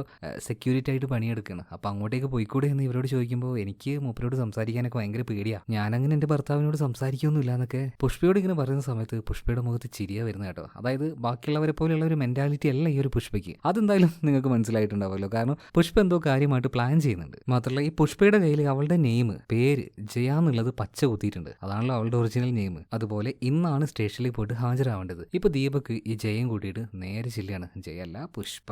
അപ്പൊ പുഷ്പയും കൂട്ടിയിട്ട് സ്റ്റേഷനിലേക്ക് ചെന്നിട്ട് അവളോട് കാര്യങ്ങളൊക്കെ എസ് ഐ ഇങ്ങനെ ചോദിക്കുകയാണ്. നാട് എവിടെയാണ്, വീട് എവിടെയാണ്, അച്ഛന്റെ പേരെന്താണ്, അതുപോലെ തന്നെ ഭർത്താവിന്റെ പേരെന്താണ്, അങ്ങനെയുള്ള ഓരോ കാര്യങ്ങൾ ചോദിക്കുമ്പോഴും പുഷ്പ എല്ലാം വേറെ വേറെ ആയിട്ട് മാറ്റി പറയണം കേട്ടോ. അതുപോലെ അവളുടെ അച്ഛന്റെ നമ്പർ കൊടുക്കുന്നുണ്ട്. നമ്പർ കൊടുക്കുന്നതും ഓരോ നമ്പറിലേക്ക് വിളിക്കുമ്പോൾ റോങ് നമ്പറാണ് അവൾ വിളിക്കുന്ന ആളെല്ലാം എടുക്കുന്നത്. സത്യം പറഞ്ഞാൽ നമ്പർ മാറ്റി കൊടുക്കുന്നതാണ്. പിന്നെ ഈ സ്ഥലത്തിന്റെ പേര് പറഞ്ഞപ്പോൾ അവിടുന്ന് റെയിൽവേ സ്റ്റേഷനിലേക്ക് അല്ല അവിടുന്ന് ട്രെയിനൊന്നും ഇല്ലല്ലോ എന്ന് തുപ്പയ്യ പറയണം. അതല്ല സാറേ, ഞാൻ ഇങ്ങോട്ടേക്ക് അതായത് ആ ഒരു സ്റ്റേഷനിലേക്ക് 2 ബസ്സൊക്കെ മാറി കയറിയാ വന്നെന്ന് പറയണം. അതായത് നുണയുടെ മേലെ നുണയായിട്ട് ഈ പുഷ്പ അങ്ങനെ പറഞ്ഞുകൊണ്ടിരിക്കുകയാണ്. അതുപോലെ അപ്പുറത്തെ സ്റ്റേഷനിൽ ഒരു ഫാക്സി ഇങ്ങോട്ടേക്ക് വന്നിട്ടില്ലേ, അതായത് മിസ്സിംഗ് കേസ് ആയിട്ടുള്ള ജയ എന്ന് പറഞ്ഞ പെൺകുട്ടിയുടെ കയ്യിൽ അവളുടെ പേര് പച്ച കുത്തിയിട്ടുണ്ട്. സോ എന്തായാലും പുഷ്പയുടെ കയ്യിലും ഇതുപോലെയുള്ള പാടുണ്ടോ എന്ന് നോക്കുമ്പോൾ അവൾ നേരത്തെ തന്നെ ഇത് മനസ്സിലാക്കിയിട്ട് ഈ ജയ എന്നുള്ളത് ശ്രേയാന്നാക്കിയിട്ടുണ്ട്. ശ്രേയോ അതാരാ, അത് നിന്റെ പേരാണെന്ന് ചോദിക്കുമ്പോൾ ഇപ്പോൾ നമ്മുടെ പുഷ്പ വീണ്ടും അടുത്ത് നുണ പറയാണ്. പുഷ്പ എന്നുള്ളത് എന്റെ ശരിക്കും പേരാണ്, ശ്രേയ എന്നുള്ളത് എന്റെ അപ്പൂപ്പൻ വിളിക്കുന്ന പേരാണ്. അപ്പൊ അപ്പൂപ്പനോടുള്ള ഇഷ്ടം കൊണ്ടാണ് ഞാനിങ്ങനെ പച്ചകുത്തി വെച്ചെന്ന് പറയണം. ഇനി എന്തായാലും ഈ പുഷ്പയുടെ ഒരു ഫോട്ടോ എടുത്തിട്ട് നേരെ അടുത്ത സ്റ്റേഷനിലേക്ക് ഒന്ന് അയച്ചു കൊടുക്കാൻ വേണ്ടി ഒരു ഫോട്ടോ എടുക്കാൻ വേണ്ടി കോൺസ്റ്റബിളിനെ വിളിക്കുന്നുണ്ട്. എന്നാൽ അവളുടെ മുഖത്തുള്ള ആ ഒരു ഷാൾ അവൾ മാറ്റുന്നില്ല. അപ്പൊ അത് മാറ്റാൻ വേണ്ടി പറഞ്ഞ സമയത്ത് തുപ്പയ്യോട് ഈ പുഷ്പ പറയുന്നത്, സാറേ അത് പിന്നെ ഷാൾ ഇടാതെ ഞങ്ങൾ പുറത്തേക്ക് ഇറങ്ങാറില്ല, ഇത് അപമര്യാദയാണ്, ഞങ്ങൾക്ക് അങ്ങനെ ചെയ്യാൻ പറ്റില്ല എന്നൊക്കെ പറയുമ്പോൾ ഈ കോൺസ്റ്റബിളിനോട് തുപ്പയ്യ പറയണേ, എടോ നീ പോയിട്ട് ആ ഒരു ഷാൾ മാറ്റിയിട്ട് അവളുടെ ഫോട്ടോ ഒന്ന് എടുക്കുക. എന്നാൽ കോൺസ്റ്റബിൾ നേരെ വന്നിട്ട് ഈ തുപ്പയുടെ ചവിട്ടിൽ ഒരു കാര്യം പറയുന്നുണ്ട്. എന്റെ പൊന്നു സാറേ, ഗ്രാമത്തിലുള്ള ആൾക്കാരുടെ കാര്യത്തിൽ ഇതുപോലുള്ള വിഷയത്തിൽ നമ്മൾ ഇടപെട്ടാൽ നല്ല പെട്ട കിട്ടും കേട്ടോ, കണ്ണടിച്ച് പൊട്ടിക്കും അവന്മാര്. വെറുതെ ആ ഒരു ഷാള് പോയിട്ട് ഞാൻ എടുത്ത് മാറ്റിയാൽ ആ ഒരു പെണ്ണിനെ ഞാൻ അപമാനിച്ചു എന്ന് പറഞ്ഞിട്ട് എനിക്ക് തല്ലുവെള്ളം വയ്യ സാറേ എന്ന് പറയണം. നീ എന്തായാലും ഒരു കാര്യം ചെയ്യ്, എങ്ങനെയെങ്കിലും ഒരു ഫോട്ടോ എടുത്ത് അങ്ങ് അയക്കുമെന്ന് പറയാണ്. അതായത് നമ്മുടെ പുഷ്പ നല്ല നൈസായിട്ട് തന്നെ ഇവിടുന്ന് രക്ഷപ്പെട്ടിട്ടുണ്ട്. അങ്ങനെ അവൾ തിരിഞ്ഞു നടന്നു പോകുമ്പോൾ നമ്മുടെ ഈ ഒരു തുപ്പയ്യ വെറുതെ ഒന്ന് ജയാന്ന് വിളിക്കാണ്. പെട്ടെന്ന് തന്നെ പുഷ്പ തിരിയാണ് കേട്ടോ. നീ എന്തിനാ തിരിഞ്ഞത്? ഞാൻ ജയാന്നല്ലേ വിളിച്ചത്. ഇപ്പൊ പുഷ്പ പറയാണ് അത് പിന്നെ സാർ എന്റെ വള ഇവിടെ വെച്ചിരുന്നു, അതെടുക്കാൻ വേണ്ടി തിരിഞ്ഞതാണ്. എന്നാൽ ഇതേ സമയത്ത് തന്നെ നമ്മുടെ തുപ്പയുടെ ഉള്ളിൽ ഒരു സംശയം വന്നിട്ടുണ്ട്. പെണ്ണ് പറയുന്നതിൽ എന്തൊക്കെയോ ഒരു മിസ്റ്റേക്കുകൾ ഉണ്ടല്ലോ, ഒന്ന് വീക്ഷിക്കണം. അതുപോലെ അടുത്ത സീനിൽ നമ്മുടെ കുമാരിയെ കാണിക്കുകയാണ്. കുമാരി തൽക്കാലം രാജമ്മയുടെ കൂടെ അങ്ങനെ കൂടിയിട്ടുണ്ട്. അപ്പൊ രാത്രി ആയപ്പോൾ അവിടുത്തെ പണിയെല്ലാം കഴിഞ്ഞ് രാജമ്മയുടെ കൂടെ വീട്ടിലേക്ക് വരികയാണ്. അപ്പോൾ റൊട്ടിമാവോ അങ്ങനെ എന്തോ ഉണ്ട്. അപ്പൊ അത് വെച്ച് എന്തെങ്കിലുമൊക്കെ ഉണ്ടാക്കിയിട്ട് അതിലൊരെണ്ണം നീയും കഴിച്ചു വരണം, എനിക്കും ഇപ്പോൾ രാജമ്മ പറയാണ്. ഇപ്പൊ നമ്മുടെ കുമാരി ചോദിക്കുകയാണ്, അല്ല രാജമ്മ ചേച്ചി നിങ്ങൾക്ക് ഭർത്താവൊന്നുമില്ലേ? ഇപ്പൊ രാജമ്മ പറയാണ്, ഉണ്ടായിരുന്നു ഒരു സമയത്ത്, അവൻ എന്നും കുടിച്ചിട്ട് വരും, എനിക്കിട്ട് നല്ല കുത്തും തരും, നല്ല വേദനയായിരുന്നു, ഇതെന്തിനാ ഇങ്ങനെ തല്ലുന്നതെന്ന് ചോദിച്ചപ്പോൾ എൻ്റെ കിട്ടിയവൻ എന്നോട് പറയാ ഈ തല്ലുന്ന കൈ മാത്രമേ തലോടുകയുള്ളൂ എന്ന്. അതായത് നോക്കുന്നവർക്ക്, ഭക്ഷണം കൊടുക്കുന്നവർക്ക് നമ്മളെ തല്ലാനും അർഹതയുണ്ടെന്ന്. ഒരു ദിവസം അടികിട്ടി മടുത്തപ്പോൾ ഞാൻ കൈ നോക്കി ഒരേറ്റ അടിയം കൊടുത്തു. പിന്നെ എൻ്റെ ദേഷ്യം തീരുന്നവരെ കണക്കിനിട്ട് പൊതിരെ തല്ലി. ഇതിന്റെ ശേഷം എൻ്റെ കെട്ടിയവൻ എൻ്റെ അടുത്തേക്ക് വന്നിട്ടില്ല, ഈ വീട്ടിലേക്ക് വന്നിട്ടില്ല. ഇതിന് ശേഷം എൻ്റെ ലൈഫ് ഉണ്ടല്ലോ മോളെ, ഒരു രാജാവിനെ പോലെയാണ്. തുടക്കത്തിലൊരു ബുദ്ധിമുട്ടൊക്കെ ഉണ്ടാവും, പക്ഷെ പിന്നീട് അങ്ങോട്ട് അടിപൊളിയായിരിക്കും. ഇപ്പൊ നമ്മുടെ കുമാരിയോട് അവളുടെ ഒരു ചുവന്ന സാരിയൊക്കെ ഉണ്ടല്ലോ അത് മാറ്റി വെച്ചിട്ട് രാജമ്മയുടെ ഏതെങ്കിലും പഴയ സാരി എടുത്തിട്ടോ എന്ന് പറയണം. എന്നാൽ കുമാരി പറയണേ, അതൊന്നും പറ്റില്ല, എൻ്റെ ഭർത്താവിനെ തേടി വരുമ്പോൾ ഇതേ ഡ്രസ്സിൽ തന്നെ എനിക്കിങ്ങനെ ഇരിക്കണം, എന്തെങ്കിലും ചെയ്തോട് പെണ്ണേന്ന് പറഞ്ഞിട്ട് രാജമ്മ പോയി കിടന്നു പറയുകയാണ്. പിറ്റേ ദിവസം രാവിലെ രാജമ്മയുടെ കൂടെ തന്നെ നമ്മുടെ കുമാരി അവരുടെ ആ ഒരു തട്ടുകടയിലേക്ക് വന്നിട്ടുണ്ട്. അപ്പൊ അവിടെ സ്ഥിരമായിട്ട് ഒരുത്തൻ ഭക്ഷണം കഴിക്കാൻ വരും. 1-2 ഇഡ്ഡലി എടുക്കും, എന്നിട്ട് കുറെ കറി മേടിക്കും. ഇതിന്റെ സ്ഥിരം പരിപാടിയാണ്. അപ്പൊ അവന് എപ്പോഴും ചീത്ത അറിയും രാജമ്മ. അതിന്റെ പുറമെ വേറെ മധുരമുള്ളത് എന്തെങ്കിലും ഒന്ന് ചോദിച്ചപ്പോൾ ഒന്നുമില്ല എന്ന് പറയണം. പിന്നെ എന്തോ ഒരു കുറച്ച് സാധനം ഉണ്ടായിരുന്നതാ, ഇത് നീ കഴിച്ചു വന്നിട്ട് അവന് കൊടുക്കുമ്പോൾ വേണ്ട എനിക്ക് ചീത്തേക്കാനല്ലേ, പൈസ ഒന്നും ഇല്ലാന്ന് പറയുമ്പോൾ ഒന്ന് പോടെ ചേർക്കുക, അവിടെ നിന്ന് നീ കഴിച്ചു നോക്കെന്ന് പറഞ്ഞിട്ട് രാജമ്മ അത് അവന് കൊടുക്കുകയാണ്. ആളൊരു പാവാണ് കേട്ടോ, അതുകൊണ്ടാണ് രാജമ്മ ഇങ്ങനെ കൊടുക്കുന്നത്. അതായത് ഒരു മോശം സ്ത്രീ ഒന്നുമല്ല രാജമ്മ, അത്യാവശ്യം മനസാക്ഷിയുള്ള നല്ലൊരു സ്ത്രീ തന്നെയാണ്. അതുപോലെ നമ്മുടെ കുമാരിയുടെ ഭർത്താവിൻ്റെ, അതായത് ദീപകിൻ്റെ ഒരു നാടിൻ്റെ പേര് നമ്മുടെ കുമാരിക്ക് കറക്റ്റ് അങ്ങ് ഓർമ്മ വരുന്നില്ല. അപ്പോൾ ഇടയ്ക്കിടയ്ക്ക് നമ്മുടെ രാജമ്മയുടെ വായിൽ വരുന്ന ഓരോ സ്ഥലത്തിൻ്റെ പേരുകൾ ഇതിങ്ങനെ ചോദിച്ചുകൊണ്ടിരിക്കും. എന്നാൽ ഓരോ പേര് ചോദിക്കുമ്പോഴും അവൾ പറയേ അതല്ല, ഇപ്പോൾ എന്താ പറയുക, കുറുക്കമ്പൂലിയാണോ അല്ല, അരടംപാറയാണോ അല്ല, ബൈരക്കുപ്പയാണോ അല്ല, കുട്ടയാണോ അല്ല, കാട്ടിക്കുളാണോ അല്ല, ഇതൊക്കെ എൻ്റെ ചുറ്റുവട്ടത്തുള്ള സ്ഥലപ്പേരുകളാട്ടോ. അപ്പോൾ ഈ സ്ഥലങ്ങളിൽ താമസിക്കുന്ന ആരെങ്കിലും നമ്മുടെ വീഡിയോ കാണുന്നുണ്ടെങ്കിൽ ഒന്ന് കൈപൊക്കി പറയണേ. അതുപോലെ ദീപകിൻ്റെ വീട്ടിൽ നിന്നും അവൻ്റെ വീട്ടുകാരോട് പറഞ്ഞിട്ട് നമ്മുടെ ഈ ഒരു പുഷ്പ ഉണ്ടല്ലോ, അവൾ എന്തോ മാർക്കറ്റിൽ പോകാന്ന് പറഞ്ഞിട്ട് അവൾ ആ ഒരു ഫോൺ ആരും കാണാതെ എടുത്തുകൊണ്ട് നേരെ മാർക്കറ്റിന്റെ ഭാഗത്തേക്ക് ചെല്ലുകയാണ്. കാരണം ആ ഒരു ഭാഗത്തെ സിഗ്നലുള്ളൂ, അവിടെ എത്തിയിട്ട് ആരെയോ വിളിക്കാൻ നോക്കുന്നുണ്ട്. ഇതെല്ലാം ആര് നിരീക്ഷിക്കുന്നുണ്ട്, അവൾ അറിയാതെ തന്നെ അവളുടെ പിന്നാലെ നമ്മുടെ SI തുപ്പയ്യ പോകുന്നുണ്ട്. എന്തായാലും ഈ ഒരു പുഷ്പ അവൾക്ക് കിട്ടിയ വളയുണ്ടല്ലോ അതിലൊരെണ്ണം വിളിക്കുകയാണ്. അത്യാവശ്യം നല്ലൊരു ഡ്രസ്സ് മേടിക്കുന്നുണ്ട്. ഇതിനുശേഷം മൊബൈലിൽ വീണ്ടും ആരോടോ സംസാരിച്ചുകൊണ്ടിരിക്കുകയാണ്. ആ സമയത്താണ് നമ്മുടെ ദീപക് അവന്റെ കൂട്ടുകാരുമായിട്ട് ഈ ഒരു മാർക്കറ്റ് മുഴുവനായിട്ടും അവന്റെ ഭാര്യയെ തേടി നടക്കുന്നത്. ഇത് കണ്ട സമയത്ത് വേഗം തന്നെ പുഷ്പ പോയിട്ട് എവിടെ ഒളിച്ചിരിക്കുകയാണ്. പുഷ്പ ഇങ്ങനെ വിളിക്കുന്നത് ആര് കാണാണ്, നമ്മുടെ SI കാണാണ്. ഇപ്പൊ ആ ഒരു ചന്തയിൽ തന്നെ ഉണ്ടായിരുന്ന ഒരാളുടെ അടുത്തേക്ക് ചെന്നിട്ട് നമ്മുടെ ദീപക് ഉണ്ടല്ലോ അവൻ്റെയും അവൻ്റെ ആ ഒരു ഭാര്യയുടെയും ഫോട്ടോ ഇങ്ങനെ കാണിച്ചിട്ട് പറയാണ്, ചേട്ടാ ഈ ലേഡി എവിടെയും കണ്ടായിരുന്നോ, എൻ്റെ ഭാര്യയാണ്, അവളെ കാണാതായിട്ടുണ്ട്, അവളെ തേടി നടക്കുകയാണെന്ന് പറയാണ്. കാണിക്കുന്നത് ഏത് ഫോട്ടോ എന്ന് വെച്ചിട്ടുണ്ടെങ്കിൽ അവൻ്റെ മുഖം മാത്രമുണ്ട്, എന്നാൽ കുമാരിയുടെ മുഖമാണെങ്കിൽ കവർ ചെയ്തിട്ടാണ്. ഇതിങ്ങനെ കണ്ട സമയത്ത് ഈ കച്ചവടക്കാരൻ പറയാണ്, എൻ്റെ പൊന്നു മോനെ നീയൊക്കെ ഏത് കാലത്താണ് ജീവിക്കുന്നത്, ഈ മുഖം കാണിക്കാതെ ഈ പെൺകുട്ടിയെ ഞാൻ എങ്ങനെ ഐഡന്റിഫൈ ചെയ്യുക? ഇന്നത്തെ കാലത്തൊക്കെ മുഖം എന്ന് പറഞ്ഞാൽ അതൊരു വ്യക്തിയുടെ ഐഡന്റിറ്റിയാണ്. അപ്പോൾ ആചാരങ്ങളും അനുഷ്ഠാനങ്ങളൊക്കെ ഉണ്ട് വെച്ചിട്ട് നമ്മൾ ഇത്രത്തോളം ഒന്നും ആകാൻ പാടില്ല കേട്ടോ. കുറച്ചൊക്കെ എന്താ പറയുക, ഒരു മോഡേൺ ആയിട്ട് ചിന്തിക്കാൻ തുടങ്ങുക. ഇതേ സമയത്ത് തന്നെ അകത്തുനിന്ന് ഇയാളുടെ ഭാര്യ ഇക്കാ ചായ എന്ന് പറഞ്ഞിട്ട് വരുന്നുണ്ട്. വരുന്ന ആളുടെ കോലം നോക്കി കണ്ണ് മാത്രം കാണിച്ചിട്ട് എന്താ പറയാ, കണ്ടില്ലേ ആ കോലത്തിൽ ഇപ്പൊ നമ്മുടെ ദീപക്ക് ഈ ചങ്ങായിനെ നോക്കാണ്. അല്ലേ ചങ്ങായിയെ, ഈ പറച്ചില് മാത്രമേ ഉള്ളൂ, സ്വന്തം ഭാര്യയുടെ കേസിൽ ഇതൊന്നും ഇല്ലെന്ന് ചോദിക്കുകയാണ്. ഇതേ സമയത്ത് തന്നെ ടൗണിൽ പോയിട്ടുള്ള നമ്മുടെ ഈ പുഷ്പ ഉണ്ടല്ലോ വീട്ടിലേക്ക് തിരിച്ചു വന്നിട്ടുണ്ട്. അപ്പൊ അവളുടെ അടുത്തേക്ക് നമ്മുടെ ദീപകിന്റെ തന്നെ ഒരു ബ്രദർ ഉണ്ട്, കുഞ്ചു. അപ്പൊ കുഞ്ചു വന്നിട്ട് ചുമ്മാ അവളോട് ഇങ്ങനെ കൊഞ്ചിക്കൊഴിഞ്ഞ്, അതായത് ഒരു പൂവാലിനാണ് ബേസിക്കലി. അപ്പൊ ഒരു റൂട്ട് ഇങ്ങനെ ഇടാൻ നോക്കുന്നുണ്ട്. ഇവന്റെ പരിപാടി എന്താ വെച്ചാൽ ഈ കല്യാണത്തിന് വേണ്ടി കത്തടിച്ചു കൊടുക്കുക, പോസ്റ്റർ അടിച്ചു കൊടുക്കുക, അങ്ങനത്തെ പരിപാടിയാണ്. പക്ഷെ സ്വന്തം പരിപാടിക്ക് വേണ്ടി ഇതുവരെയായിട്ടും എനിക്കൊരു കത്തൊന്നും അടിക്കാൻ പറ്റിയിട്ടില്ല. അപ്പൊ ഇൻഡയറക്റ്റ് ആയിട്ട് അവന്റെ കല്യാണം ഒന്നും കഴിഞ്ഞിട്ടില്ല എന്ന് പറയാണ്. ഇതേ സമയത്ത് തന്നെ അവിടെ ഉണ്ടായിരുന്ന നമ്മുടെ ദീപകിന്റെ അച്ഛൻ ഈ ഒരു കുഞ്ചനെ വിളിക്കണം, ഡാ ഇങ്ങോട്ടേക്ക് വാ, നീ എന്തായാലും പോട്ടെ ടൗണിൽ പോയിട്ട് കുറച്ച് മറ്റേ മരുന്ന് മേടിച്ചിട്ട് വാ, പാടത്തിൽ അപ്പടി മറ്റേ ഈച്ച നിറഞ്ഞിട്ടുണ്ട്, എല്ലാത്തിനെയും വിഷം വെച്ച് കൊല്ലണം എന്ന് പറയുന്നത്. ഇത് കേട്ട സമയത്ത് നമ്മുടെ പുഷ്പ അങ്ങോട്ടേക്ക് വന്നിട്ട് പറയണം, അച്ഛാ അങ്ങനെ ചെയ്യല്ലേ, കാരണം ആ വിഷം അടിക്കുന്ന സമയത്ത് നമ്മുടെ വിളകളും കൂടെ ഇല്ലാതാവുകയല്ലേ ചെയ്യുന്നത്, അതിന് പകരം ഒരു കാര്യം ചെയ്യും, ഒരു ടിന്നെടുത്തിട്ട് വാ, അതിൽ ഇങ്ങനെ ഒരു കാര്യം ചെയ്യും, പശ വെക്ക്, അങ്ങനെ ഓരോ കാര്യങ്ങൾ പറഞ്ഞു കൊടുക്കുമ്പോൾ മോളിതൊക്കെ ടൗണിൽ പോയിട്ട് പഠിച്ചിട്ടുണ്ടോ, വിദ്യാഭ്യാസമുള്ള ആളാണോ ഇത് ചോദിക്കുമ്പോൾ പെട്ടെന്ന് തന്നെ പുഷ്പ പറയാണ്, എനിക്ക് വിദ്യാഭ്യാസമൊന്നുമില്ല, എൻ്റെ അച്ഛനും കുറേ കൃഷി ഉണ്ടായിരുന്നു, അച്ഛൻ ഇതുപോലെയൊക്കെ ചെയ്യാറുണ്ടായിരുന്നു. എന്തായാലും നല്ല ഐഡിയ മോളെ, നോക്കി നോക്കട്ടെ, ചെയ്ത് നോക്കട്ടെ എന്ന് പറഞ്ഞിട്ട് ദീപകിന്റെ അച്ഛൻ നേരെ അങ്ങോട്ടേക്ക് പോകണം. ഇതേ കാര്യങ്ങളൊക്കെ ആര് കേൾക്കുന്നുണ്ട്, ദീപകിന്റെ ചേട്ടന്റെ ഭാര്യ കേൾക്കുന്നുണ്ട്. അപ്പൊ ചേട്ടന്റെ ഭാര്യ ചോദിക്കാണ്, അല്ല പുഷ്പയെ നിനക്ക് ഇതിനെക്കുറിച്ചൊക്കെ നല്ല ധാരണ ഉണ്ടല്ലേ, കൃഷിയെക്കുറിച്ചൊക്കെ നല്ല അറിയാല്ലേ. ഇപ്പൊ പുഷ്പ ദീപകിന്റെ ചേട്ടന്റെ ഭാര്യയോട് പറയാണ്, കൃഷി എന്ന് പറഞ്ഞാൽ അതൊക്കെ നമ്മുടെ ജീവവായു അല്ലേ, അതിനെക്കുറിച്ച് പഠിക്കല് നമ്മുടെ കടമയല്ലേ, എൻ്റെ അച്ഛനുണ്ടല്ലോ അറിയാലോ, കൃഷി ചെയ്ത് നശിച്ചു പോയ ഒരാളാണ്. കുറെ കൃഷി ചെയ്യും, അതുപോലെ തന്നെ കുറെ അമ്മയുടെ സ്വർണം വെക്കും, അങ്ങനെ വിറ്റ് വിറ്റ് വിറ്റ് ഇപ്പൊ ഒന്നുമില്ലാതായി. കാരണം എന്താ, ഇതുപോലെയുള്ള കൃഷിയെ അറിയാതെയുള്ള കൃഷി രീതിയാണ്. അപ്പൊ സയന്റിഫിക്കലി നമ്മൾ അതിനെക്കുറിച്ച് നന്നായിട്ട് പഠിക്കണം. എന്താണോ പ്രശ്നക്കാരൻ അതിനെ കണ്ടുപിടിച്ച് ആ രീതിയിൽ അതിനെ ട്രീറ്റ് ചെയ്ത് സയന്റിഫിക്കലി തന്നെ നമ്മൾ കൃഷി ചെയ്യുകയാണെങ്കിൽ ഇതിനേക്കാൾ മികച്ചതായിട്ട് മറ്റെന്ത് ചേച്ചി. എന്തായാലും നമ്മുടെ പുഷ്പയുടെ ഈ ഒരു സംസാരം കേൾക്കുമ്പോൾ തന്നെ ചേട്ടന്റെ ഭാര്യയ്ക്ക് തോന്നുന്നുണ്ട് ഇവളെന്തോ പഠിച്ച ആളാണ്. അതുപോലെ നിങ്ങളൊരു കാര്യം ശ്രദ്ധിച്ചോ, ഈ പുഷ്പയെ കാണാൻ നമ്മുടെ മലയാളി നടിയായിട്ടുള്ള പാർവതിയുടെ ഒരു കട്ടില്ലേ, അതൊക്കെ അവിടെ നിൽക്കട്ടെ, ഉണ്ടെങ്കിൽ ഉണ്ട് എന്ന് പറഞ്ഞ് കമന്റ് ബോക്സിൽ ഒരു കമന്റ് ഇടണേ. അതുപോലെ തന്നെ നമ്മുടെ ഈ ഒരു തുപ്പയ്യൻ പുഷ്പയുടെ പിന്നാലെ തന്നെയാണ്. പല ഭാഗത്തുനിന്നും അവളുടെ ഒരു ഫോട്ടോ എടുക്കാനായിട്ട് ശ്രമിക്കുന്നുണ്ട്, കാരണം അടുത്ത സ്റ്റേഷനിലേക്ക് അയച്ചു കൊടുക്കാനായിട്ട്. എന്നാൽ എല്ലാത്തിലും മുഖം കവറായിട്ടുണ്ട്, വ്യക്തമായിട്ട് കിട്ടുന്നില്ല. എന്നൊരു കാര്യം തുപ്പയ്യക്ക് ചെയ്യാൻ പറ്റി. അതായത് ഒരു കടയിൽ പോയിട്ട് നമ്മുടെ ഈ പെണ്ണുണ്ടല്ലോ പുഷ്പ, അവളുടെ ഗോൾഡ് വിറ്റായിരുന്നല്ലോ, അതിന്റെ ഒരു ഫോട്ടോ എടുത്തിട്ട് നേരെ അപ്പുറത്തെ സ്റ്റേഷനിലേക്ക് അയച്ചു കൊടുക്കുന്നുണ്ട്. ഇതേ സമയത്ത് നമ്മുടെ ദീപക്കാണെങ്കിൽ അവിടെ ഉണ്ടായിരുന്ന അവന്റെ ഒരു പരിചയക്കാരനായിട്ടുള്ള MLA ഉണ്ട്. MLA കണ്ടിട്ട് കാര്യമൊക്കെ പറയണം, സാറേ എത്രയും പെട്ടെന്ന് തന്നെ ഒന്ന് കണ്ടുപിടിച്ച് തരാൻ പറയണം. ഇതേ സമയത്ത് MLA പറയണം, ഇപ്രാവശ്യത്തെ വോട്ട് എനിക്ക് തന്നെ ആയിരിക്കുമല്ലോ അല്ലേ സാറേ, എന്റെ കുടുംബത്തിൽ ഒരു 7-8 പേരുണ്ട്, അത്രയും വോട്ട് സാറിനായിരിക്കും. ഇതേ സമയത്ത് തന്നെ ദീപക്കിനെയും കൂട്ടി MLA നേരെ സ്റ്റേജിൽ കയറാണ്. എന്നിട്ട് പ്രസംഗിക്കാൻ തുടങ്ങുക, കണ്ടോ എതിർകക്ഷി ഭരിക്കുന്ന സമയത്ത് ഓരോരുത്തന്മാരുടെ പെണ്ണിനെ വരെ കാണാതാവുകയാണ്. ഇന്ന് ഇവന്റെ ഭാര്യ, നാളെ നിങ്ങളുടെ ഭാര്യ, പിന്നെ ആരൊക്കെ ഭാര്യമാര്, ഇതെനിക്കറിയില്ല, ഇത് എങ്ങോട്ടേക്ക് പോകുന്നതെന്ന്, അതുകൊണ്ട് മുഖ്യമന്ത്രി രാജിവെക്കണം. ഇതേ സമയത്ത് തന്നെ നമ്മുടെ ചെറുക്കൻ ദീപക്ക് പറയണം, എന്റെ പൊന്നെ MLA സാർ, എന്റെ ഭാര്യയുടെ പേരെന്ന് പറയണം. അപ്പൊ ഇവന്റെ ഭാര്യയുടെ പേരാണ് കുമാരി. അപ്പൊ ആ പേരിൽ ആരെങ്കിലും ഒക്കെ എവിടെയെങ്കിലും മിസ്സായിട്ട് കാണുകയാണെങ്കിൽ നിങ്ങൾ ഈ ചെറുക്കനൊന്ന് അറിയിക്കണം കേട്ടോ. എന്തായാലും സ്റ്റേജിൽ കയറ്റി നമ്മുടെ ദീപക്കിനെ നാറ്റിച്ചു വിടുകയാണ്. അടുത്ത സീനിൽ നമ്മുടെ പുഷ്പയെ കാണിക്കുകയാണ്. പുഷ്പ മുറിയിലേക്ക് വരുന്ന സമയത്ത് അവൾ ബെഡിന് അടിയിൽ വെച്ച ഒരു ഫോൺ ഉണ്ടല്ലോ, അത് ആ ചെറുക്കനെടുത്ത് നിൽക്കുകയാണ്. അതായത് ദീപകിന്റെ ചേട്ടന്റെ മോൻ. ഇതെങ്ങനെ നിനക്ക് കിട്ടിയ ചോദിക്കുമ്പോൾ, അത് പിന്നെ എന്റെ അമ്മ ഓരോ കാര്യങ്ങൾ ഒളിപ്പിച്ച് വെക്കാറ് ഇവിടെയുള്ള ബെഡിന്റെ അടിയിലാണ്. അപ്പോ ആന്റിയും ഇതുപോലെ ഈ ഒരു ഫോൺ ഒളിപ്പിച്ച് വെച്ചാണല്ലേ, ഞാനിത് എല്ലാവരോടും പറയും, ഇപ്പൊ എന്റെ പൊന്നു ചെറുക്കാൻ നീ അവിടെ ഇരിക്കും, ഈ ഫോണിലൊരു ഗെയിം ഉണ്ട്, നിനക്ക് ദിവസവും ഒരു ഇത്ര നേരം ഞാൻ ഇത് കളിക്കാൻ തരാന്ന് പറയുമ്പോൾ എന്നാ ഓക്കെ ചേച്ചി. അതുപോലെ ആ ഒരു കിടക്കയുടെ അടിയിൽ വെച്ച് നമ്മുടെ പുഷ്പയ്ക്ക് വേറൊരു കാര്യം കിട്ടുകയാണ്, അതായത് നന്നായിട്ട് വരച്ച ഒരു ചിത്രം. അപ്പൊ അവിടെ ഉണ്ടായിരുന്ന നമ്മുടെ ദീപകിന്റെ ചേട്ടന്റെ ഭാര്യയോട് ഇത് ആരാണ് ചോദിച്ചപ്പോൾ അത് അവരുടെ ഹസ്ബൻഡാണ്. ശരിക്കും നന്നായിട്ട് വരക്കുന്നുണ്ട് കേട്ടോ. ഇത്രയും കഴിവുള്ള ഈ ഒരു സ്ത്രീ വെറും അടുക്കളയിൽ പാത്രം കഴുകി അങ്ങനെ ഇരിക്കുകയാണ് ഇവിടെ. അതുപോലെ തന്നെ നമ്മുടെ ഈ ഒരു പുഷ്പ പറഞ്ഞില്ലേ എന്തോ പരിപാടി ഈ ജീവികളൊക്കെ പോകാനായിട്ട്, ആ ഒരു പരിപാടി നമ്മുടെ ദീപകിന്റെ അച്ഛനും അതുപോലെ തന്നെ കുഞ്ചും കൂടെ ചെയ്തു വെച്ചിട്ടുണ്ട്. മാത്രമല്ല നമ്മുടെ ഈ SI ഉണ്ടല്ലോ തുപ്പയ്യ കണ്ടിന്യൂസ് ആയിട്ട് നമ്മുടെ പുഷ്പയുടെ പിന്നാലെ തന്നെയാണ്. അവൾ ഏതോ പോസ്റ്റ് ഓഫീസിൽ പോയിട്ട് 5 തവണയായിട്ട് 5000 രൂപ വെച്ച് ആർക്കും അയച്ചിട്ടുണ്ട്. ആർക്കും അയച്ചെന്ന് നോക്കുമ്പോൾ ഹേമാ ത്രിപാഠി എന്നോ അങ്ങനെ എന്തോ ഒരു പേരാണ്. ഇതൊക്കെ ആരാണ്, ഇവൾ ആരാണ്, എന്താണ് ഇവളുടെ പദ്ധതി, ശരിക്കും തുപ്പയ്യയ്ക്കും കൂടുതലുള്ള പോലീസുകാരന് മനസ്സിലാവുന്നില്ല. അടുത്ത സൈഡിൽ കുമാരിയെ കാണിക്കാണ്. ഇപ്പൊ രാജമ്മയോട് കുമാരി ചോദിക്കാണ്, അല്ല ആ ഒരു ചെറുക്കനുണ്ടല്ലോ ചോട്ടു, അവൻ അച്ഛനും അമ്മയൊന്നുമില്ലേ? ഇപ്പൊ രാജമ്മ പറയാണ്, അവൻ അച്ഛനും അമ്മയോ എല്ലാവരും ഉണ്ട്,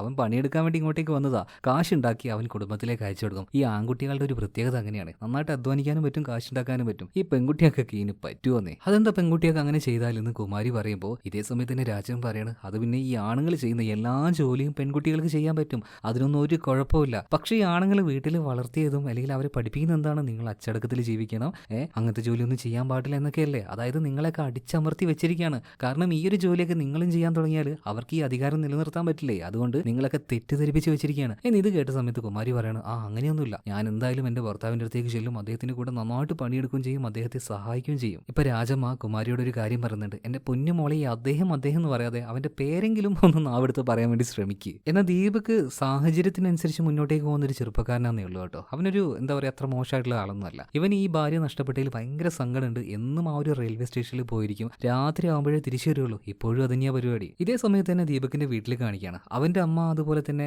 ചേട്ടന്റെ ഭാര്യ പിന്നെ ഇപ്പൊ ഈ വന്ന് ഈ പുഷ്പ ഇവരൊക്കെ സംസാരിച്ചുകൊണ്ടിരിക്കുകയാണ്. ഇപ്പൊ ദീപകിന്റെ അമ്മ പറയാണ്, കല്യാണം കഴിഞ്ഞ് എന്ന് ഞാൻ ഈ വീട്ടിലേക്ക് വന്നു അന്ന് മുതൽ എനിക്കുള്ള ഇഷ്ടപ്പെട്ട ഭക്ഷണമൊന്നും ഞാൻ കഴിക്കാതെ ഇവർക്ക് എന്താണോ ഇഷ്ടം അതൊക്കെ ഉണ്ടാക്കി കൊടുത്തിട്ട് അങ്ങനെ അങ്ങനെ അങ്ങനെ ജീവിച്ചു പോകുന്നു. അപ്പൊ പുഷ്പ ചോദിക്കുകയാണ്, അല്ല അമ്മേ, അമ്മയ്ക്ക് ഇഷ്ടപ്പെട്ട ഭക്ഷണം അമ്മയ്ക്ക് ഉണ്ടാക്കി കഴിച്ച പോലെ, അതൊന്നും അല്ല മോളെ, കല്യാണം കഴിഞ്ഞാൽ പിന്നെ ഇതൊക്കെ നമ്മൾ മാറ്റിയേക്കണം. എന്തായാലും പറഞ്ഞ് തിരുത്താൻ പറ്റില്ല. എന്തായാലും ഇതേ സമയത്ത് തന്നെ പുഷ്പ ടൗണിൽ പോയപ്പോൾ കുറച്ച് പെൻസിലും അതുപോലെ തന്നെ കളറൊക്കെ മേടിച്ചു കൊണ്ടുവന്നിട്ടുണ്ടായിരുന്നു. കാരണം ഏട്ടന്റെ ഭാര്യ നന്നായിട്ട് വരക്കുമല്ലോ, അവരോട് കൂടുതൽ ചിത്രങ്ങൾ വരക്കാൻ വേണ്ടി പറയാണ്. ഇവരിങ്ങനെ നല്ല കമ്പനി ആയിരിക്കുന്നത് കാണുന്ന സമയത്ത് നമ്മുടെ ദീപകിന്റെ അമ്മ വിചാരിക്കുകയാണ്, നമ്മുടെ കുമാരി അതായത് കാണാതായ ഒരു പെൺകുട്ടിയും ഇതുപോലെ തിരിച്ചു വരികയാണെങ്കിൽ ചേട്ടന്റെ ഭാര്യയുമായിട്ട് ഇതേപോലെ തന്നെ നല്ല കമ്പനി ആണെങ്കിൽ നല്ലതായിരിക്കുമല്ലേ എന്ന് അവിടെ ഉണ്ടായിരുന്ന അവരുടെ ഒരു കൂട്ടുകാരിയോട് ചോദിക്കുകയാണ്. ഇതേ സമയത്തിന് കൂട്ടുകാരി ചോദിക്കുകയാണ്, അല്ല വേണ്ടേ നമുക്ക് ഇതുപോലെ നല്ല കമ്പനിയായിട്ട് കൂട്ടുകാരായിട്ട് ഇടക്കിടക്ക് ഇങ്ങനെ നല്ല അടിപൊളിയായിട്ട് നിന്നൂടെ? എവിടെ ഒരു പ്രായം കഴിഞ്ഞാൽ ആർക്കും പിന്നെ ഇതിനൊന്നും താല്പര്യം ഉണ്ടാവില്ല. അടുത്ത സീനിൽ ബാറിലാണ് കാണിക്കുന്നത്. ഇപ്പൊ ദീപക്കും അവന്റെ കൂട്ടുകാരും കൂടെ അവന്റെ ആ ഒരു വിഷമത്തിൽ ഭയങ്കരമായിട്ട് മദ്യപിച്ചുകൊണ്ടിരിക്കുകയാണ്. അപ്പോൾ ഒരു കൂട്ടുകാരൻ പറയുന്നുണ്ട്, എടാ 4-5 ദിവസമായില്ലേ, മിക്കവാറും ഈ പിള്ളേരെപ്പിടുത്തക്കാരൊക്കെ വേണമെങ്കിൽ തട്ടിക്കൊണ്ടുപോയിട്ടുണ്ടാകും, അവളെ ഇനി നമ്മൾ നോക്കാത്തേ നല്ലത്. ഇത് കേട്ട് ദേഷ്യം വന്ന ദീപക്ക് അവനിട്ടൊരു ചവിട്ട് കൊടുക്കുകയാണ്. ആ പറഞ്ഞത് അവന് തീരെ സഹിക്കാൻ പറ്റിയില്ല കേട്ടോ. എന്തായാലും മദ്യപിച്ചാകെ ലെക്ക് കേട്ട് അവൻ നേരെ വീട്ടിലേക്ക് പോവാണ്. ഇതേ സമയത്ത് തന്നെ അർദ്ധരാത്രിയിൽ ഈ വീട് വിട്ട് നാട് വിട്ട് തന്നെ പോകാൻ നിൽക്കുകയാണ് ആര്, നമ്മുടെ ഈ ഒരു പുഷ്പ. എന്നാൽ അവൾ വീടിന്റെ പുറത്തേക്ക് ഇറങ്ങിയ സമയത്താണ് കള്ള് കുടിച്ച് ലെക്കും ലഗാനും ഇല്ലാതെ വരുന്ന ദീപക്കിനെ കാണുന്നത്. ആ അവസ്ഥയിൽ അവനിട്ട് പോകാനായിട്ട് അവൾക്ക് മനസ്സ് വന്നില്ല. അവൾ എങ്ങനെയൊക്കെയോ അവനെ താങ്ങി പിടിച്ച് റൂമിൽ കൊണ്ടേ കെടുത്തുകയാണ്. എന്നാൽ ആ സമയത്ത് ബോധമില്ലാത്ത അവനിങ്ങനെ കുമാരി കുമാരി എന്നിങ്ങനെ വിളിച്ചുകൊണ്ടിരിക്കുകയാണ്. അതായത് കുമാരിയെ നഷ്ടപ്പെട്ടത് അതവന് മാനസികമായിട്ട് ഭയങ്കരമായിട്ട് തളർത്തിയിട്ടുണ്ട്. അത് മനസ്സിലാക്കിയ പുഷ്പ ഇവിടെ നിൽക്കാൻ തന്നെ തീരുമാനിക്കുകയാണ്. ഇന്ന് പോണ്ടാന്ന് വിചാരിക്കുന്നുണ്ട്. അതുപോലെ പിറ്റേ ദിവസം രാവിലെ ആയപ്പോൾ ഈ ചേട്ടന്റെ ഭാര്യ ഉണ്ടല്ലോ, അവർ നന്നായിട്ട് ചിത്രം വരയ്ക്കുമല്ലോ, അവരുടെ മകന്റെ പിക്ചറൊക്കെ നന്നായിട്ട് വരച്ചിട്ടുണ്ട്. ഇപ്പൊ നമ്മുടെ പുഷ്പ പോയിട്ട് വേറെ നല്ലൊരു ചിത്രം നിങ്ങൾക്ക് വരക്കാൻ പറ്റുമെന്ന് ചോദിക്കുകയാണ്. എന്തായാലും ഇതേ സമയത്തിന് നമ്മുടെ കുഞ്ചൻ അവിടെ ഉണ്ട് കേട്ടോ. അവൻ ഇടയ്ക്കിടക്ക് നമ്മുടെ ഈ ഒരു പുഷ്പയെ നോക്കുന്നുണ്ട്, ചെറുതായിട്ടൊന്ന് ലൈൻ അടിക്കാൻ നോക്കുകയാണ്. അടുത്ത സീനിൽ നമ്മുടെ രാജമ്മയുടെ കടയിൽ ജോലി ചെയ്യുന്ന കുമാരിയെ കാണിക്കുകയാണ്. അവൾ എന്തോ പുതുതായിട്ടുള്ള എന്തോ ഒരു മധുര പലഹാരം പറഞ്ഞു കൊടുത്തു. അതെന്തായാലും കടയിലേക്ക് വന്ന ആൾക്കാർ നന്നായിട്ട് തന്നെ കഴിക്കുന്നുണ്ട്. പിന്നെ അവൾ പണിയെടുത്തതിന്റെ ആ ഒരു കാശും എല്ലാം കൂടിയിട്ട് രാജമ്മ അവൾക്കൊരു കാശ് കൊടുക്കുകയാണ്. ആദ്യമായിട്ടാണ് കാശ് ഇങ്ങനെ കയ്യിലേക്ക് കിട്ടുന്നത്. അവൾക്ക് എന്താണെന്നറിയില്ല, മനസ്സിന് ഭയങ്കരമായിട്ട് സന്തോഷം തോന്നുകയാണ്. ഇതേ സമയത്ത് തന്നെ ആ ഒരു തുപ്പയ്യനുണ്ടല്ലോ, ഇയാൾ ജ്വല്ലറി ഷോപ്പിൽ പോയിട്ട്, അതായത് ആ മാർവാടിയുടെ കയ്യിൽ 2 വള നമ്മുടെ പുഷ്പ വിറ്റായിരുന്നല്ലോ, ഇത് ഫോട്ടോ എടുത്തിട്ട് അപ്പുറത്തെ സ്റ്റേഷനിലേക്ക് അയച്ചു കൊടുത്ത്. അപ്പൊ അവിടുന്ന് കൺഫർമേഷൻ വന്നിരിക്കുകയാണ്. അതായത് കാണാതായി എന്ന് പറയുന്ന ഈ ജയയുടെ വള തന്നെയാണ് അത്, അതായത് പുഷ്പയുടെ വള തന്നെയാണ്. അതിന്റെ കൂടെ തന്നെ ശരിക്കുള്ള പുഷ്പയുടെ ആ ഒരു ഫോട്ടോയും ഇങ്ങോട്ടേക്ക് അയച്ചു കൊടുക്കുന്നുണ്ട്. അപ്പൊ തുപ്പയ്യക്ക് കാര്യം മനസ്സിലായി, അതായത് അവൾ നല്ലൊരു ഒന്നാന്തരം കള്ളിയാണ്, എന്തോ മറിക്കാൻ ശ്രമിക്കുന്നുണ്ട്. സോ നേരെ ഇപ്പോ നമ്മുടെ ദീപകിന്റെ വീട്ടിലേക്ക് ചെല്ലുകയാണ്. അവൾ അറസ്റ്റ് ചെയ്യാണ്. ഇപ്പോ നമ്മുടെ ദീപക് വന്ന് ചോദിക്കുന്നുണ്ട്, എന്തിനാ അറസ്റ്റ് ചെയ്യുന്നത്? അതിന്റെ ഒന്നും ആവശ്യമില്ല, അവൾ ഒരു തെറ്റും ചെയ്തിട്ടില്ല എന്ന് പറയാണ്. ഇപ്പൊ തുപ്പയ്യ പറയാണ്, ഇവളുടെ പേരെന്താന്ന് അറിയോ? ജയ. അത് ഇവളുടെ കയ്യിൽ പച്ച കുത്തിയിട്ടുണ്ട്, എന്നിട്ടോ പേന കൊണ്ട് അത് എഴുതിയിട്ട് മറ്റൊരു പേരാക്കിയിരിക്കുക, ശ്രേയ എന്നൊക്കെ. പിന്നെ നിങ്ങളോട് പറഞ്ഞത് പുഷ്പ എന്നും. അച്ഛന്റെ പേര് മാറ്റി പറഞ്ഞു, ഭർത്താവിന്റെ പേര് മാറ്റി പറഞ്ഞു, അച്ഛന്റെ മൊബൈൽ നമ്പർ മാറ്റി പറഞ്ഞു, സ്ഥലത്തിന്റെ പേര് മാറ്റി പറഞ്ഞു, എല്ലാം മാറ്റി പറഞ്ഞ ഇവളെ ഇനി വിശ്വസിക്കണോന്ന് ചോദിക്കുകയാണ്. ആർക്കും ഒന്നും പറയാനില്ല. അങ്ങനെ തുപ്പയ്യ പുഷ്പയെ അറസ്റ്റ് ചെയ്തിട്ട് ജയിലിലേക്ക് കൊണ്ടുപോവാണ്. ഈ അറസ്റ്റ് എല്ലാം കഴിഞ്ഞപ്പോഴാണ് നമ്മുടെ കുഞ്ചൻ ഇങ്ങോട്ടേക്ക് വരുന്നത്. എന്താ സംഭവിച്ചെന്ന് പറഞ്ഞപ്പോൾ ദീപക് പറയാണ്, അവളുണ്ടല്ലോ ആ ഒരു പുഷ്പ വെറും കള്ളിയാണ്, അവളുടെ പേര് ജയ എന്നാണ്. എനിക്ക് നല്ല സംശയമുണ്ട് ഇപ്പൊ അവളെ, എന്റെ ഭാര്യ കുമാരിയെ കാണാതായതിൽ തന്നെ അവളുടെ കൈകൾ ഉണ്ടോ എന്ന്. ഇത് കേട്ട സമയത്ത് കുഞ്ചൻ ഞെട്ടിപ്പോണ്. നിങ്ങൾ എന്തൊക്കെയാ ഈ പറയുന്നത്? അവൾ എന്താ ചെയ്തു വെച്ചെന്ന് നിങ്ങൾക്ക് അറിയോ? നിന്റെ ചേട്ടന്റെ ഭാര്യയെ കൊണ്ട് നല്ലൊരു ചിത്രം അവളുടെ വരപ്പിച്ചെടുത്തു, എന്നിട്ട് അതിന്റെ ഒരുപാട് പോസ്റ്റേഴ്സ് ഞാൻ പ്രിന്റ് ചെയ്തെടുത്തു, അതിൽ അവരുടെ തന്നെ നമ്പറും കൊടുത്തു, എന്നിട്ട് എല്ലാ സ്റ്റേഷനിലും കൊണ്ടുപോയിട്ട് ഒട്ടിക്കാൻ വേണ്ടിയിട്ട് എന്റെ അടുത്ത് പറഞ്ഞിട്ടുണ്ടായിരുന്നു. അത് ചെയ്തിട്ടാണ് ഞാൻ ഇങ്ങോട്ടേക്ക് വരുന്നത്. നിന്റെ ഭാര്യ കണ്ടുപിടിക്കാനായിട്ട് മറ്റാരും ചെയ്യാത്തൊരു കാര്യം അവള് ചെയ്തത്. അപ്പൊ പിന്നെ എങ്ങനെയാ അവള് കള്ളിയാവുക? ഇത് കേട്ടപ്പോ ഇവർക്ക് എല്ലാവർക്കും എന്തോ പോലെ ആവുകയാണ്. കാരണം കുമാരിയെ കണ്ടുപിടിക്കാനായിട്ട് ആരും ഈ രീതിയിൽ ഒന്നും ചെയ്തിട്ടില്ലായിരുന്നു. ഇതേ സമയത്ത് തന്നെ കുമാരിയുടെ ആ ഒരു പോസ്റ്റർ ഇതുപോലെ എല്ലാ സ്റ്റേഷനിലും ഒട്ടിച്ചല്ലോ, അതിലൊരെണ്ണം ഇപ്പോ രാജമ്മയുടെ കടയിലേക്ക് എത്തുകയാണ്. ഇപ്പോ ഇതെല്ലാം കണ്ടപ്പോൾ ഇവർക്ക് ഭയങ്കരമായിട്ട് സന്തോഷമാവുന്നുണ്ട്. അതിൽ ആ ഒരു മൊബൈൽ നമ്പർ കൊടുത്തിട്ടുണ്ട്, അതിലേക്ക് വിളിച്ചാൽ മതി എന്ന് പറയാണ്. ആ നമ്പറിലേക്ക് സ്റ്റേഷൻ മാസ്റ്ററുടെ അടുത്തേക്ക് ചെന്നിട്ട് വിളിക്കുന്നുണ്ട്. പക്ഷേ കോള് പോകുന്നുണ്ട്,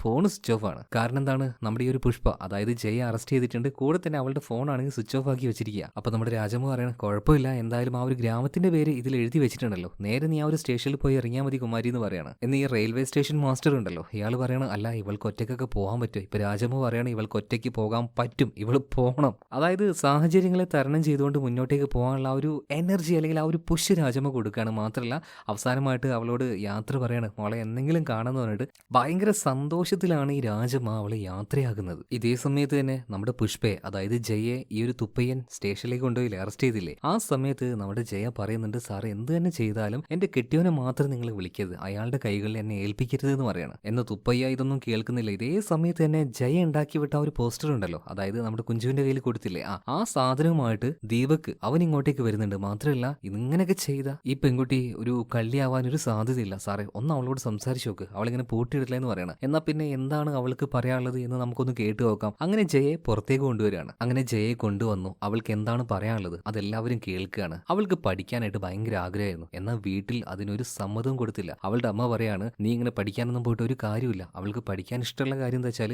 ഓർഗാനിക് ഫാമിംഗ് ആയിരുന്നു, അതായത് കൃഷി ചെയ്യണം, അത് സയന്റിഫിക് ആയിട്ടുള്ള രീതിയിൽ, അതിനെക്കുറിച്ച് വിശദമായിട്ട് പഠിക്കാനാണ് അവൾക്ക് താല്പര്യം. എന്നാൽ അവളുടെ അമ്മ ഒരു രീതിയിലും ഇതിന് സമ്മതിക്കുന്നില്ല. നീ പഠിക്കാൻ പോവുകയാണെങ്കിൽ നിന്റെ അനിയത്തിമാരിങ്ങനെ വീട്ടിലിരുന്നു പോകും, നിന്റെ കല്യാണം വേഗം നടത്തണം, നീ ഒരു വീട്ടിലേക്ക് പോയാൽ മാത്രമേ എനിക്ക് സമാധാനം ഉണ്ടാവുള്ളൂ, അല്ലെങ്കിൽ ഞാൻ ആത്മഹത്യ ചെയ്യുമെന്ന് പറയണം. അങ്ങനെ ഭീഷണിപ്പെടുത്തിയിട്ടാണ് ജയയെ കൊണ്ട് ഈ ഒരു വിവാഹം കഴിപ്പിച്ചത് തന്നെ. എന്നാൽ കെട്ടിയവനാകട്ടെ ഒരുമാതിരി ഒരു പ്രാന്തനും, വല്ലാതെ ചീത്ത പറയും, ദേഷ്യപ്പെടും, അതുപോലെ തന്നെ ഒരുമാതിരി ഒരു കളിയാണ് അവന്. ശരിക്കും അവന്റെ കയ്യിൽ ജയ പെട്ടുപോയതുപോലെ തന്നെ ആവുകയാണ്. അങ്ങനെയാണ് ട്രെയിനിൽ രാത്രിയായപ്പോ നമ്മുടെ ഈ ഒരു ദീപക് വന്നിട്ട് വാ എഴുന്നേൽക്ക് നമുക്ക് പോവാന്ന് പറഞ്ഞത്. എന്തായാലും അതൊരു നല്ല സാധ്യതയായി കണ്ട് ഞാൻ അവന്റെ കൂടെ ഇറങ്ങി വന്നതാണ്. ഞാനൊന്നും മനഃപൂർവ്വം ചെയ്തതല്ല. പിന്നെ ആ ഒരു മണി ഓർഡർ 25,000 രൂപ കാശ് അയച്ചത് എന്റെ അനിയത്തിയുടെ പേരിലാണ്. അതായത് ഹേമ ത്രിപാഠി, അവൾ എന്റെ അനിയത്തിയാണ്. എന്റെ കോഴ്സിന്റെ ഫീസ്, അതുപോലെ തന്നെ ഹോസ്റ്റൽ ഫീസ്, ഇതെല്ലാം കെട്ടാൻ വേണ്ടിയിട്ടാണ് ആ ഒരു കാശ് ഞാൻ അവളോട് അടക്കാൻ പറഞ്ഞത്. പിന്നെ ഇന്റർനെറ്റ് കഫേയിലേക്ക് പോയിട്ട് അവിടെ ചില കാര്യങ്ങളൊക്കെ ചെയ്തെന്ന് പറഞ്ഞില്ലേ, അതായത് എനിക്ക് അങ്ങോട്ടേക്ക് പോകാനുള്ള ബസ്സിന്റെ ടിക്കറ്റ് ഞാൻ ബുക്ക് ചെയ്യായിരുന്നു. മാത്രമല്ല കുമാരിയുടെ ഫോട്ടോ, അതിന്റെ ഒരു ഡിസൈൻ ഉണ്ടാക്കിയത് അതും എനിക്ക് പ്രിന്റ് ചെയ്യണമായിരുന്നു. അതിനൊക്കെ വേണ്ടിയിട്ടാണ് ഞാൻ ടൗണിലേക്ക് ഇടയ്ക്കിടയ്ക്ക് ഇങ്ങനെ പോയത്. അയ്യോ സാറേ, ഇനി എങ്ങാനും അവൾ ആരെങ്കിലും കണ്ടിട്ട് വിളിച്ചിട്ടുണ്ടാവുക എന്റെ നമ്പറിലായിരിക്കും. അതിപ്പോ സ്വിച്ച് ഓഫ് അല്ലേ. ഇപ്പൊ പെട്ടെന്ന് തന്നെ തുപ്പയ്യ പോയിട്ട് ഫോൺ ഓണാക്കി നോക്കുമ്പോൾ ഒരു 10-16 മിസ് കോള് വന്നിട്ടുണ്ട്. അതായത് ആ ഒരു സ്റ്റേഷൻ മാസ്റ്റർ വിളിച്ചതാണ്. എന്തായാലും ഫോൺ ഓൺ ആക്കിയിട്ട് നേരെ ഇവർ ഈ വന്ന കോളിലേക്ക്, അല്ലെങ്കിൽ ആ ഒരു നമ്പറിലേക്ക് തന്നെ തിരിച്ചു വിളിക്കാൻ കേട്ടോ. എന്നാൽ സ്റ്റേഷൻ മാസ്റ്റർ പറയുന്നത്, നിങ്ങൾ ഈ പറയുന്ന പെൺകുട്ടി ഓൾറെഡി ട്രെയിനിൽ കയറിപ്പോയി, എന്നാൽ അത് പൂർണ്ണമാകുന്നതിന് മുന്നേ തന്നെ കോള് കട്ടായി പോവാണ്. കാരണം ഫോൺ ശരിക്കും ഇപ്പൊ സ്വിച്ച് ഓഫ് ആയിട്ടുണ്ട്. ഇപ്പൊ ദീപകിന് എന്താ ചെയ്യേണ്ടതെന്ന് അറിയുന്നില്ല. നീ വേഗം റെയിൽവേ സ്റ്റേഷനിലേക്ക് പോയിക്കോന്ന് ഇപ്പോ തുപ്പയ്യ പറയാണ്. എന്നാൽ ദീപക് പറയാണ് ഈ പെൺകുട്ടിയെ കൂടെ വിടാതെ ഞാൻ പോയില്ലാന്ന്. ഇപ്പോ ഈ തുപ്പയ്യ പറയുന്നുണ്ടേ അത് നടക്കില്ല, കാരണം കേസൊക്കെ രജിസ്റ്റർ ചെയ്ത് കഴിഞ്ഞു. അപ്പൊ പിന്നെ ഒറ്റയടിക്ക് ഇവൾ അങ്ങനെ വിട്ടു തരാൻ പറ്റില്ല. എന്തായാലും ഇവിടെ വെച്ച് ദീപകിന് ഇപ്പോൾ ഒന്നും ചെയ്യാൻ കഴിയുന്നില്ല. അവൻ വേഗം പുറത്തേക്ക് പോകണം, അതായത് സ്റ്റേഷനിലേക്ക്. എന്നാൽ കുഞ്ചൻ അവിടെ തന്നെ നിൽക്കുന്നുണ്ട്. എന്തിനാ? പുഷ്പ, അതായത് ജയ ഇവിടെ തന്നെയാണല്ലോ. ഇതേ സമയത്ത് തന്നെ കുമാരി ഉണ്ടല്ലോ ഈ ഒരു ദീപകിന്റെ ആ ഒരു ഗ്രാമത്തിലേക്ക്, അല്ലെങ്കിൽ അവിടുത്തെ ആ ഒരു റെയിൽവേ സ്റ്റേഷനിലേക്ക് തിരിച്ചു വന്നുകൊണ്ടിരിക്കുകയാണ്. ഇതേ സമയത്ത് തന്നെ തുപ്പയ്യെ കാണാനായിട്ട് അവിടുത്തെ സ്റ്റേഷനിലേക്ക് ജയയുടെ ഭർത്താവ് ഉണ്ടല്ലോ, ആ ഒരു സൈക്കോ, അവൻ വന്നിട്ടുണ്ട്. മാത്രമല്ല വന്ന വാർഡ് തന്നെ ഈ തുപ്പയ്യക്ക് കുറച്ച് കാശ് കൊടുക്കുന്നുണ്ട്. ഇപ്പൊ തുപ്പയ്യ പറയണ, അല്ല ഏത് രീതിയിലാണ് കേസ് രജിസ്റ്റർ ചെയ്യേണ്ടത്, കാണാതായിന്നോ അല്ലെങ്കിൽ വേറെ എന്തെങ്കിലും രീതിയിലാണോ? ഇപ്പൊ ആ ഒരു സൈക്കോ പറയാണ് കാണാതായി എന്ന് പറഞ്ഞിട്ട് തന്നെ രജിസ്റ്റർ ചെയ്തു സാറേ, വേറെ പ്രശ്നമൊന്നും വേണ്ട. ഓക്കെ, അങ്ങനെ ആയിക്കോട്ടെ എന്ന് പറഞ്ഞിട്ട് കേസിന് ഒരു പ്രശ്നമില്ലാത്ത രീതിയിൽ തുപ്പയ്യൻ എഴുതി ചേർക്കാണ്. മാത്രമല്ല പിന്നീട് ഈ ഒരു പുഷ്പയെ, അതായത് ജയെ റിലീസ് ചെയ്യുന്നുണ്ട്. അവള് പുറത്ത് വന്നപാട് തന്നെ ഈ ഒരു സൈക്കോ അവളുടെ മുഖത്ത് നോക്കി ഒരൊറ്റ അടി കൊടുത്തിട്ട് പറയാണ്, നീ വീട്ടിക്ക് വാടി, അവിടെ വെച്ച് തരാന്ന്. ഇപ്പൊ അവിടെ ഉണ്ടായിരുന്ന ആ ഒരു ലേഡി പോലീസ് അവർക്ക് ഇതിനെ തടുക്കണമെന്നുണ്ട്. പക്ഷേ എന്താ പറയാ, SI ഇവിടെ ഇരിക്കുമ്പോൾ അവർക്കൊന്നും ചെയ്യാൻ കഴിയില്ലല്ലോ.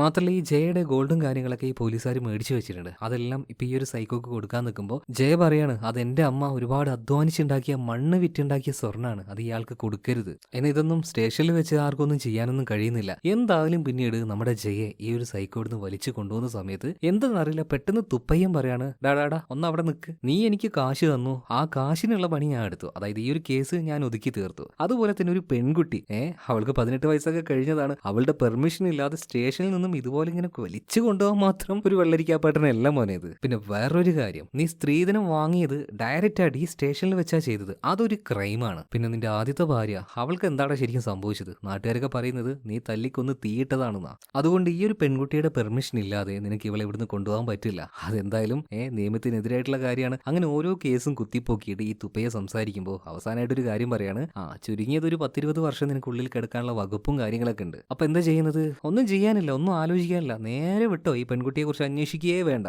ഇപ്പൊ ഇവൻ ഓരോന്ന് പറഞ്ഞിട്ട് തുപ്പയെ ഭീഷണിപ്പെടുത്തുകയാണ്. അവസാനം തുപ്പയെ പറഞ്ഞു, ഒന്ന് പോടെ അവിടുന്ന്. എന്തായാലും ഇപ്പൊ ഈ ഒരു ചങ്ങായി, അതായത് ഈ ഒരു സൈക്കിൾ ഇവിടുന്ന് പോകാൻ നിൽക്കുമ്പോൾ തുപ്പയെ ഒരു കാര്യം കൂടെ പറയുന്നുണ്ട്, അവളുടെ കയ്യിൽ നിന്ന് മേടിച്ച ഒരു സ്വർണ്ണം കൂടെ തിരിച്ചു കൊടുത്തേക്ക്. എന്നാൽ ഇത് കയ്യിൽ കൊടുക്കാതെ നിലത്ത് എറിഞ്ഞിട്ടാണ് ഇവൻ ഇവിടുന്ന് പോകുന്നത്. എന്തായാലും ഇത് കണ്ട സമയത്ത് നമ്മുടെ ജയക്ക് ചിരിക്കണോ അല്ലെങ്കിൽ കരയണോ എന്ന് തിരിയുന്നില്ല. അവള് ഭയങ്കരമായിട്ട് ഷോക്കായി പോയിട്ടോ. പിന്നീട് ആ ഒരു സ്വർണ്ണം എടുത്തിട്ട് അത് നേരെ ഇപ്പോൾ തുപ്പയ്യക്ക് കൊടുക്കുകയാണ്, ഇത് നിങ്ങൾ എടുത്തോന്ന് പറയാണ്. കാരണം വലിയൊരു ആപത്തിൽ നിന്നാണ് ഈ ജയ രക്ഷപ്പെട്ടത്. അതിന്റെ ആ ഒരു സന്തോഷത്തിന് ശരിക്കും പോലീസുകാരുടെ ഡ്യൂട്ടി തന്നെയാണ് ആ ഒരു പോലീസുകാരൻ ചെയ്തത്. പക്ഷെ അയാളുടെ സ്വഭാവത്തിന് ഈ ഒരു കാര്യം ചെയ്യലൊക്കെ ഇമ്പോസിബിൾ ആയിട്ടുള്ള കാര്യമാണ്. സോ എന്തായാലും അവസാനം ഒരു ഇച്ചിരി റെസ്പെക്ട് ഈ തുപ്പയ്യോട് തോന്നിപ്പോയിപ്പോ. എന്നാൽ തുപ്പയ്യുണ്ടല്ലോ അതിനേക്കാൾ ഞെട്ടിക്കുന്ന മറ്റൊരു കാര്യം ചെയ്യാണ്. ഇയാൾ ഈ സ്വർണം മേടിക്കാതെ അത് ജയയുടെ അടുത്ത് തന്നെ കൊടുത്തിട്ട് പറയണം, മോളെ ഈ സ്വർണ്ണം എനിക്ക് വേണ്ട, നീ അത് കൊണ്ടുപോയിക്കോ, നീ നന്നായിട്ട് പഠിക്കുന്നു പറയാണ്. എന്തുകൊണ്ടായിരിക്കും ഇങ്ങനെ കൈക്കൂലി വീരനായിട്ടുള്ള തുപ്പയ്യ വരെ ആ ഒരു കാശ് തിരിച്ചു കൊടുത്തിട്ട് അതുകൊണ്ട് പഠിച്ചു എന്ന് പറഞ്ഞത്? അത് തന്നെ എഡ്യൂക്കേഷന്റെ ഒരു പവറാണ്. ഒരുപാട് ആൾക്കാർ ഇതിനു വേണ്ടി ഭയങ്കരമായിട്ട് സപ്പോർട്ട് ചെയ്യും. അതിന്റെ ആ ഒരു വാല്യൂ അറിയുന്ന ആൾക്കാർ കേട്ടോ. എന്തായാലും തുപ്പയും പഠിച്ചുകൊണ്ടാണല്ലോ ഈ ഒരു പൊസിഷനിലേക്ക് വന്നിട്ടുണ്ടാവുക. എന്തായാലും ജയയ്ക്ക് ഒന്നും കൊടുക്കാതെ പോകാൻ തോന്നുന്നില്ല. അവളിപ്പോ അവളുടെ കയ്യിലുണ്ടായിരുന്ന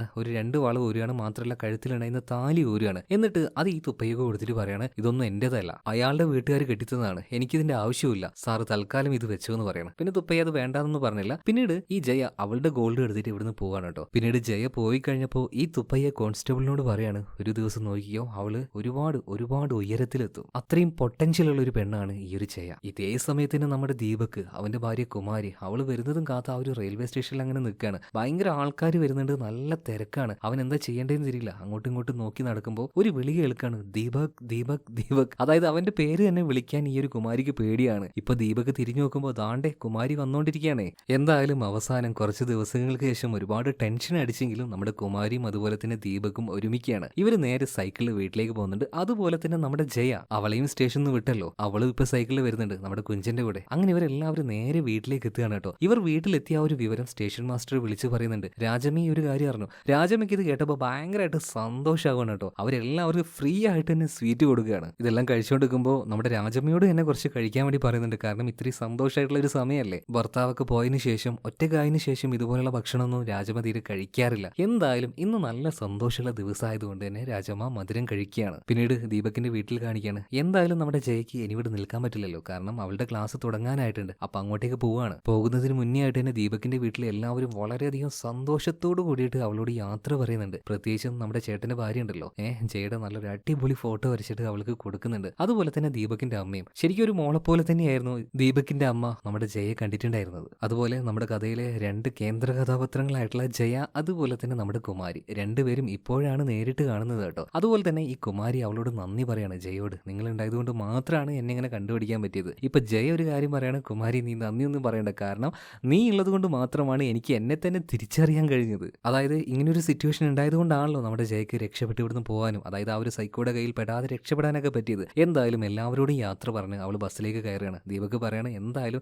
ഞങ്ങളുടെ അടുത്തേക്ക് വരണം, വിളിക്കണം, കത്തയക്കണം എന്നൊക്കെ. ഇതേ സമയത്ത് കുഞ്ചു വേക്കുന്നത് തോന്നുന്നുണ്ട്, വിളിക്കണം വിളിക്കണം, അത് സ്പെഷ്യലായിട്ട് പറയാന്ന്. എടാ നീ എന്നോട് ഇങ്ങനെ ചൊറിയാതെ അവളോട് നേരിട്ട് പറയാന്ന് പറയാണ്. എന്തായാലും കുഞ്ചനെ നോക്കിയിട്ട് നമ്മുടെ ഈ ഒരു ജയം നന്നായിട്ടൊന്ന് ചിരിക്കുന്നുണ്ട് കേട്ടോ. അതായത് രണ്ടുപേർക്കിടയിൽ എന്തോ ഒന്ന് സ്റ്റാർട്ട് ആയിട്ടുണ്ട്. മിക്കവാറും ഒരു പ്രണയം തന്നെയായിരിക്കും. എന്തായാലും പോകുന്നതിന് മുന്നേ ആയിട്ട് അവസാനമായിട്ട് നമ്മുടെ ദീപകിനോട് ജയ ഭയങ്കരമായിട്ട് ക്ഷമ ചോദിക്കുകയാണ് കേട്ടോ. എന്നാൽ ദീപക് പറയണം അതിൻ്റെ ഒന്നും ആവശ്യമില്ല, എല്ലാം നല്ലതിനാണ്, ഒരുപാട് തിരിച്ചറിവുകൾ ഉണ്ടായിട്ടുണ്ട്, ഒരു കുഴപ്പമില്ല, നീ പോയിട്ട് വാ, സേഫ് ആയിട്ടിരിക്കുക. അങ്ങനെ എല്ലാവരും ജയെ യാത്രയാക്കുകയാണ്. സോ ഇത്രയും കാണിച്ചുകൊണ്ട് സിനിമ ഇവിടെ തീരുകയാണ് കേട്ടോ. നല്ല രസമില്ല ഈ ഒരു കഥ കേൾക്കാനായിട്ട്, എനിക്ക് ഭയങ്കരമായിട്ട് ഇഷ്ടപ്പെട്ടു. ഫൈനലി ഇത്രത്തോളം മനസ്സിനൊരു സന്തോഷം തരുന്ന സ്റ്റോറിയാണെന്ന് ഇത് കണ്ടു തുടങ്ങിയപ്പോൾ മനസ്സിലായില്ല. പക്ഷെ പേഴ്സണലി സത്യം പറയാൻ എനിക്ക് ഭയങ്കരമായിട്ട് ഈ ഒരു കഥ ഇഷ്ടമായി കേട്ടോ. എന്തായാലും ഇതിനേക്കാൾ നല്ലൊരു കഥയുമായിട്ട് നമുക്ക് വീണ്ടും കാണാം. Okay, by.